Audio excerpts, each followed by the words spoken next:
très gros créneau de marché s'il en est un. Les motoneiges de montagne, depuis 10 ans, 15 ans, ça n'arrête pas de progresser. Et là, on en a toute une avec nous autres. Puis là, je vais parler avec un spécialiste du groupe Adrenaline Sport, TY, moteur, mon ami Michael. Salut, Michael. Salut, Marc.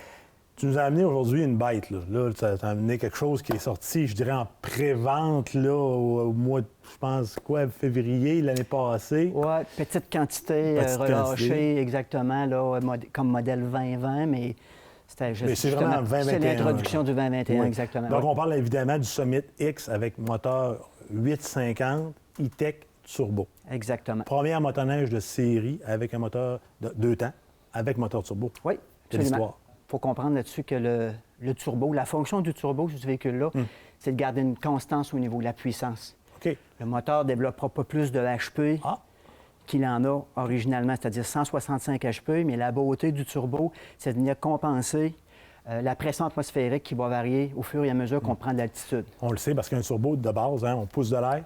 Donc, on est capable, on est en contrôle toujours de la pression atmosphérique là, qui rentre dans le moteur. Exact. Donc, mais là, ce que je comprends mieux, c'est que ce que tu me dis, c'est que dans le fond, ça a été pensé pour, quand on monte en altitude, de ne pas perdre de puissance. Parce qu'on le sait, exemple, on va à 8000 pieds d'altitude, on perd combien là, sur un moteur atmosphérique? On a une quarantaine de HP de perdu à 8000 pieds. Ouais, c'est beaucoup, là. On passe de 165 à 125. Oui. Bon, donc avec ça, on a toujours la même puissance. Oui, exactement. Mais naturellement, que des 8000 pieds au Québec, on n'a pas tant que ça. Non. Donc, ce véhicule-là, on va en parler, mais tu peux déjà me dire qu'on peut l'avoir avec d'autres moteurs. On peut avoir exactement le même véhicule sans turbo. OK. Donc, la série X, cette année, il y a quand même une couple d'améliorations qui ont été faites. Puis tu m'expliquais qu'entre autres, on bénéficie d'améliorations parce qu'on avait vu venir le coût, parce que quand on met un turbo, on met un petit peu plus de poids. Oui. Donc là, ce qu'on a fait, c'est qu'on a allégé des Oui, exactement. T'sais, on a revu plusieurs composantes, justement, pour une réduction de poids. OK. Ce qui fait que si on prend un modèle équivalent avec et sans turbo, on a environ une variante de poids d'environ, en moyenne, 15 livres seulement. Oh, c'est quand même pas beaucoup. On a, exemple, un nouveau capot avant, monopièce. C'est une réduction de 6 livres en partant. Okay. On a des nouvelles jambes de ski, des butées de ski, des nouveaux ressorts plus légers, un nouvel amortisseur aussi plus léger, avec un enduit spécial pour la friction. Ça, c'est vraiment pour le handling. OK, donc l'effet qu'on va avoir, le bénéfice qu'on va avoir plus précisément, c'est vraiment moins de résistance? Oui, moins de résistance et un meilleur contrôle. Ça va réagir beaucoup plus rapidement, oui, exactement. OK. Puis un guidon plus léger aussi, un nouveau banc en arrière aussi qui amène une réduction de poids, jusqu'au garde-neige. Puis je remarque que le tunnel, cette année, sur les modèles X, c'est le tunnel court qui a été introduit l'année passée, ça se peut? Exact. Tous les ensembles X et Expert vont avoir un tunnel court. Si on prend l'exemple ici, on a une version 154. Alors, en réalité, on a un tunnel 146. OK. Donc, ce que ça veut dire concrètement, c'est que si les gens de BRP ont décidé d'y aller un peu plus large avec ce tunnel-là, c'est que ça a donné des bons résultats.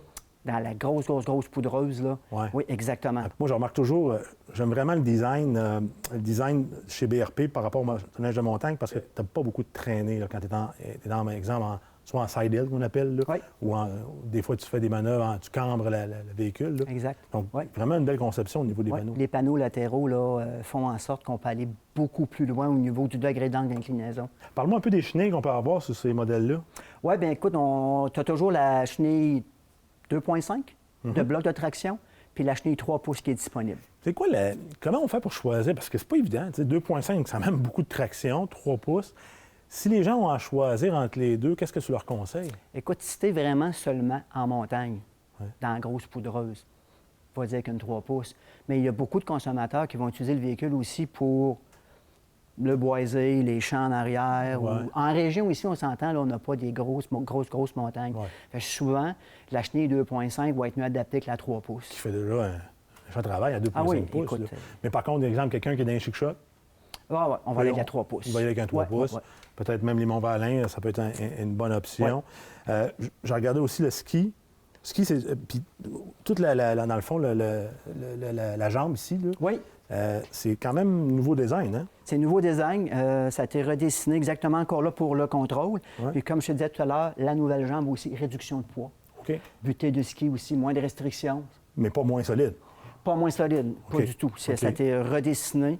Mais non, au contraire, la jambe, s'il y a de quoi, elle est encore plus rigide que l'ancienne, mais plus légère aussi.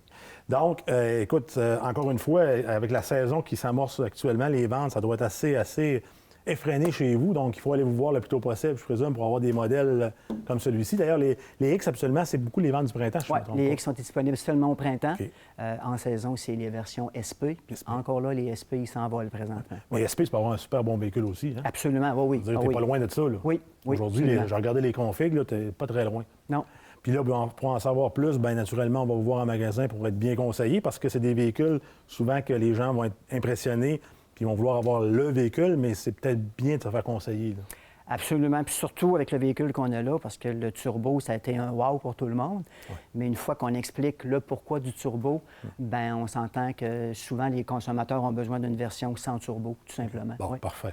Donc, encore une fois, la meilleure chose à faire, c'est d'aller vous voir dans un de vos 6 points là, de service. Absolument. On a 6 points de service. Alors, on commence sur la Rive-Sud avec l'équipe Adrénaline Sport de Saint-Georges.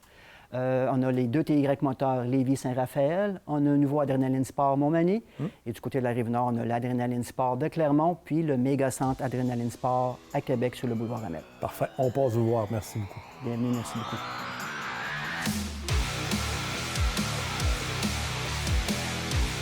Ce segment vous a été présenté par Adrénaline Sport TY Moteur.